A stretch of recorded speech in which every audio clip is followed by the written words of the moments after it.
Hey folks, so we've discussed the situation in Virginia pretty in-depthly. Now, outside the hypothetical, a lot of us are talking about, from a group perspective, about going down and helping out. So I've got some information I want to share with you today.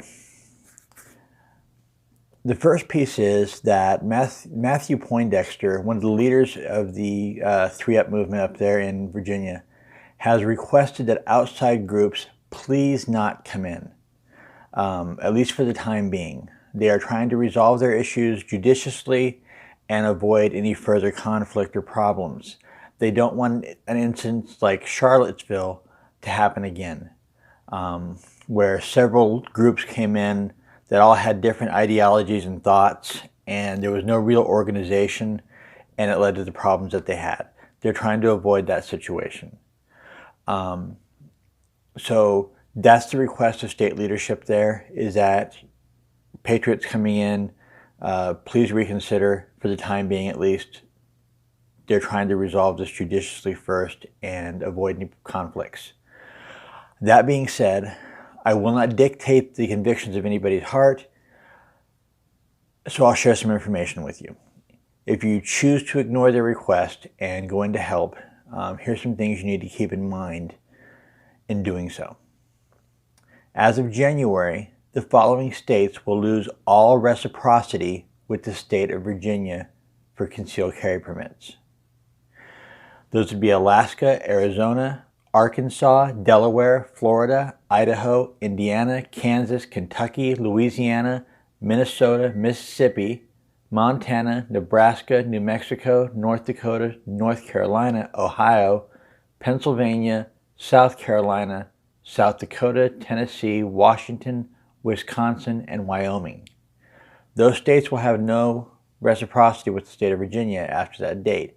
Now, what I was able to read on their website is you can, at a local magistrate or sheriff in Virginia, apply for a non-residence permit to carry. And as long as you meet their standards, it can probably be issued, provided that the weapon in question doesn't fall within Virginia's new laws that are coming into effect. Currently, those laws don't specify handguns in particular, but there have been some features mentioned that could be questionable. So keep that in mind if you're going to go in the next few months and try to help out with these rallies and stuff. Some other things to consider. Now, me personally, I'm in Alabama. Most of the information I'm going to provide is for Alabamians. I encourage you to contact your state leaders for any additional information regarding topics such as these. In the case of Alabamians, looking at the states that border Virginia, we have no reciprocity with Maryland or the District of Columbia. However, North Carolina, Kentucky, Tennessee, and West Virginia, we do have reciprocity with currently.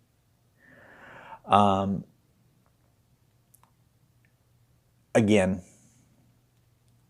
request is made that we don't go in. But like I said, I don't dictate the convictions of anybody's heart. If you feel it's something you have to do, just be mindful of these laws and how they could affect you. Additionally, if you're traveling from anywhere, I don't care if it's West Coast, East Coast, South, the North, whatever. If you're going to travel to these rallies and travel into the state, keep in mind the states around them are going to be super vigilant right now because of this situation. So transport your guns in a legal, responsible manner. I know we all have our carry concealed permits, and we say, I ain't disarming for nobody. Okay, but be mindful. Law enforcement in these areas surrounding Virginia are going to be on a heightened alert just because of the possibility of people coming in for these rallies. So transport your guns in a responsible manner. Keep your ammunition separate from your weapons. Ammo in the front, guns in the back. Reasonable gun safety. Some other things to consider is, now, I would never think to besmirch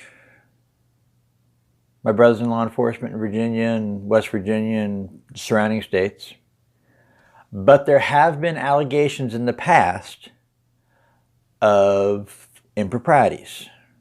So, what I want to encourage you to do is, if you're going to do this, photocopy your originals of your insurance card, your registration, things like that. Keep your originals at home. Keep a copy in your dashboard, and keep a copy in your wallet. If you have people riding with you, keep a copy of that information with them, because it's not uncommon in some places for your information to disappear. Just saying. So keep a copy of that with you. At the end of the day, folks, I know it feels good to get out and be part of something. And like I said, I think we should support them. And if the internal request hadn't been made to stay away, I would be, all on board with going down right now and marching in. And other groups may encourage outside involvement. And if you're associated with those groups, like I said, follow the convictions of your heart, do what you feel is right. But I want you to also think about the fact that you need to think about your states and your homes and make sure things are square there, as well as helping our brothers in Virginia. Our brothers and sisters in Virginia have been fighting this fight for a while. They've known it's coming, and they're taking judicious steps to try to resolve it peaceably before it steps any farther. I know it feels good to strap on our gear and take our rifles and stand out and spit in the face of tyranny. But think about something. For us, it's not a big deal. Most of us have grown up around rifles and things like that. But some people haven't.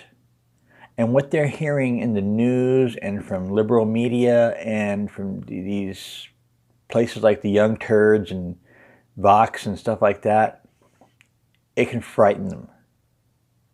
It can make us seem scary. And I think while Virginia's trying to do this, and New Jersey and Virginia, New Jersey, Washington, California, there's rumors Georgia, Colorado. While states like this are trying to spread ignorance and fear, I think it falls to us to educate rather than intimidate.